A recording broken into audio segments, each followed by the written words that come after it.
హత్యకు స్కెచ్ పన్నిన అంశానికి సంబంధించి అవును, ప్రధాని మోదీ హత్యకు కుట్ర పన్నారా? దానికి సంబంధించిన బ్రేకింగ్ న్యూస్ చూస్తున్నారు.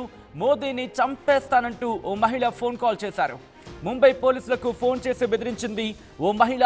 ముంబై పోలీస్ కంట్రోల్ రూమ్కి వాళ్ళ ఉదయం ఫోన్ కాల్ వచ్చింది. ఫోన్ కాల్ను ట్రేస్ చేశారు ముంబై పోలీసులు. 34 ఏళ్ల మహిళ ఫోన్ చేసినట్లుగా గుర్తించారు. ఈ నేపథ్యంలోనే ఇన్వెస్టిగేషన్ ప్రారంభించారు పోలీసులు. మరి ముఖ్యంగా గత కొద్ది రోజులుగా ఇటు మరి ముఖ్యంగా ఎలక్షన్స్ ముగిసిన తర్వాత పరిస్థితి నార్మల్గా ఉందనుకున్న తర్వాత ఇప్పుడు ఈరోజు ఫోన్ కాల్ బెదిరింపు. గత కొద్ది రోజుల క్రితం చూసాం, ఇటు ఏరోప్లేన్స్కి సంబంధించి, విమానాలకు సంబంధించి బెదిరింపు కాల్స్ వచ్చాయి. ఇప్పుడు ఏకంగా ప్రధాని మోదీనే చంపేస్తామంటూ ఫోన్ కాల్ రావడం ఒక్కసారిగా కలకలం రేగింది. ప్రధాని మోదీ హత్యకు స్కెచ్ గీశారా?